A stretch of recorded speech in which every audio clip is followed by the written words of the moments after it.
The government shutdown has officially hit its 1-month mark. Hundreds of thousands of federal employees are going without pay. And just this afternoon, federal judges ruled SNAP benefits for November must be funded by the Trump administration. ABC's Christiane Cordero has the latest from Washington. Today, just hours before SNAP benefits were set to run out of money, a federal judge in Rhode Island ruled the Trump administration must use emergency funding to keep the food assistance program afloat. The judge in this case deciding the suspension of SNAP funding is arbitrary and likely to cause irreparable harm, ordering the USDA to distribute the money as soon as possible.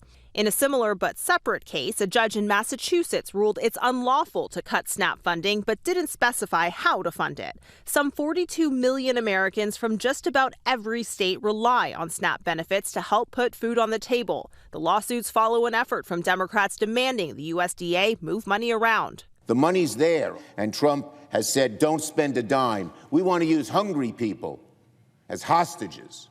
The president today claimed Democrats are working against their own constituents. When you're talking about SNAP, if you look, it's largely Democrats. They're hurting their own people. The administration so far stands by its position that emergency funds can only protect SNAP through an act of Congress. It's unclear if they plan to appeal today's ruling.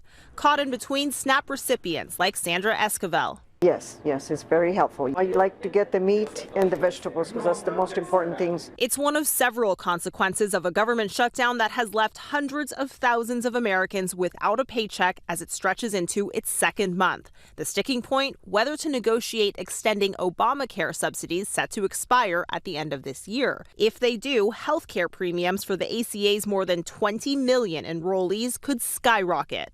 I don't know if I've ever cried opening a letter from an insurancer before, but it happened this time. Stacy Cox says she currently pays about $500 to cover her and her husband, a premium set to jump to more than $2,000 a month next year. The House is scheduled to be in recess again next week for the 6th week in a row.